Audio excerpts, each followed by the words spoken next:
Vsega, kar sem se naučil v življenju, me niso naučile knjige, čeprav sem eden redkih pastirjev, ki sploh zna brati. Življenje so me naučile moje ovce. To so besede, ki so zapisane v meni najljubši knjigi Alkimist.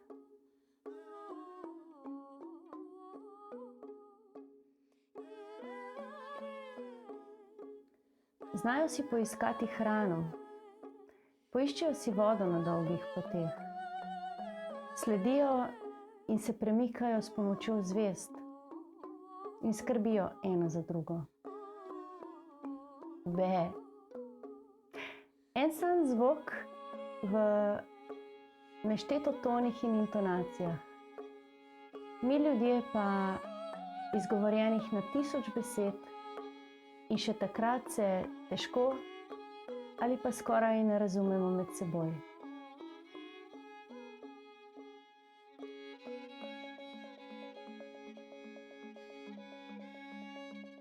Narava ne govori, narava komunicira. Pelje nas v svet, ki ne uporablja besed. Ko v gorah zapiha mrzel veter, ti sporoča: daj, obleci se. In ko te v gozdu ujame mrak, ti reče: daj, steči domov. Narava ponoči počiva, se regenerira. Zato je čas, da k počitku ležemo tudi mi. Jutranje petje ptic nas povabi, da tudi mi sebi voščimo dobro jutro, da si zaželimo lep in uspešen dan, tako kot si ga zaželijo one. Narava z nami komunicira v drugačnem jeziku. Ne vem, kje v razvoju sodobnega človeka je prišlo do miselnosti, da so besede več kot čutenja, da so besede več kot občutki. Če v sebi začutiš mraz, če se ti strese telo, je tvoja reakcija ta, da si poiščeš jopico in se oblečeš.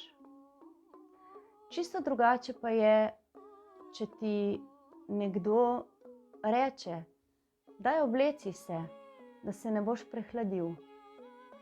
Tega se najbrž vsi dobro spomnimo iz otroštva.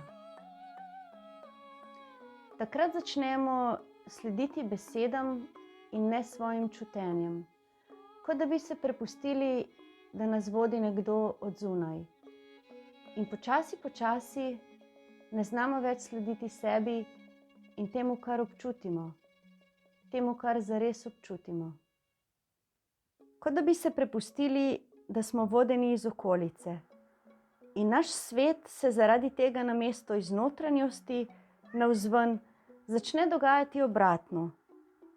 Namesto čutenja je najprej beseda.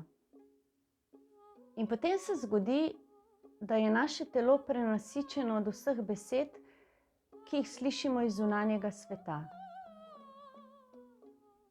Narava z mano komunicira na najbolj čudovit način. Vem, kje gnezdi takani, večkrat jo obiščem. Bil je meni zelo naporen dan. Usedla sem se na vrhu hriba in piskala na svojo flavto. Pa jaz nimam pojma o igranju na flavto, ampak naravo to ne moti. Priletela je. Začela sem ji pripovedovati o tem, da se mi dogajajo stvari, ki me žalostijo. Ona je poletela. Poiskala je svoj termični steber in letela proti nebu. S tem mi je pokazala, naj se dvignem tudi jaz, naj poletim, da zmorem to. In pokazala mi je še nekaj. Pokazala mi je, naj si poiščem orodje, da bom lahko letela visoko, da bom lahko dosegla svoj cilj. Orodje je ena od prvih stvari, ki jo moramo imeti za to, da dosežemo svoj cilj, da lahko letimo visoko. Tudi ona si je poiskala orodje. To je bil njen termični steber, ki jo je dvignil, brez da bi se trudila, visoko pod nebo. Prepustila se je svobodi in jadrala.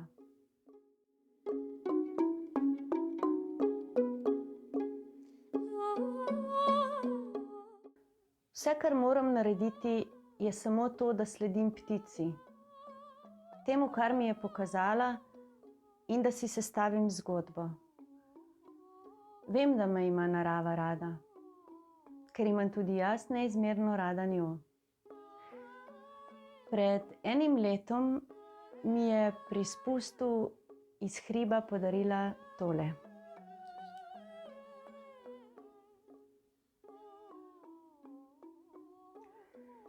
Jaz sem v temu prepoznala lesenega psa. Zahvalila sem se ji in stekla domov. Čez teden dni sem se morala zavedno posloviti od svoje psice. Odšla je na drugo stran Mavrice. Za vse tiste, ki ste kdaj doživeli izgubo živali, veste, o kako globoki in veliki žalosti govorim. Narava mi je s tem, ko mi je poklonila psa, želela povedati oziroma me pripraviti na dogodek, ki je sledil. Nisem ga pričakovala. In podarila mi ga je z namenom, da mi pokaže, da lahko tudi kos lesa postane tvoj pes, če mu svojo ljubeznijo pokloniš smisel, mu daš obliko in verjameš v to, da je v tem kosu lesa zdaj duša tvojega psa. In vse je lažje. Brez odvečnih besed spoznaš globino tega, kako narava komunicira z nami ljudmi. Lahko si jo vzameš, kolikor želiš. Za vse jo je dovolj. Za čisto vse. Staroverci so naravi dajali mnogo. Razlog za to je bilo blagostanje, ki ga je narava vračala. Živeli in verjeli so v vzduhce. Nosili so na kačjo glavo, to je bila gora, kamor so romali, talič. Talič je bilo drobno darilce, v zelen list zavita prst zemlje. Darovali so jo kačji glavi in jo prosili za to, da zemlja bogato obrodi. Narava je z njimi komunicirala preko pridelka, preko polne lune, ki mi je osvetljevala pot, ko so romali na goro, in preko njihovih pričakovanj, ki jih je gnala na romanje. In nosili so verižice in zapestnice. Bile so to brinove jagode, nanizane z drobno vrvico. Krasile so jim njihov vrat in njihove roke. Verjeli so, da jih ta zapestnica in verižica varuje pred zli duhovi. Staroverci so z naravo komunicirali brez besed. Jezik narave je zgrajen iz ljubezni. In ljubezen ni zgrajena iz besed. Zgrajena je iz občutkov. Ostanimo in bodimo ljudje čutenja, ne ljudje premnogih besed.